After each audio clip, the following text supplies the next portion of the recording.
Voilà. Et donc, le fameux « Il était une fois », je n'ai pas pu l'écrire, donc j'ai eu un problème de page blanche sévère, puisque je ne pouvais pas commencer mon livre féministe par ce « il », ce premier mot, ce mec inconnu, qui comptait commencer mon bouquin féministe. C'était absolument impossible.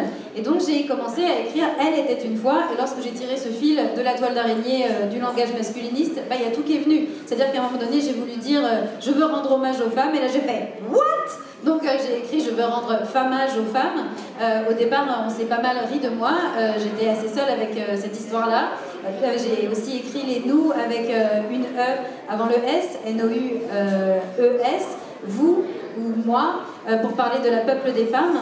Donc oui, je dis la peuple aussi, je féminise pas tous les mots. Il y a plein de possibilités, il y a plein de femmes qui travaillent sur des alternatives à la masculinisation du langage. Il y a les propositions de Yale, de Hall, par exemple, de l'autrice Alferat.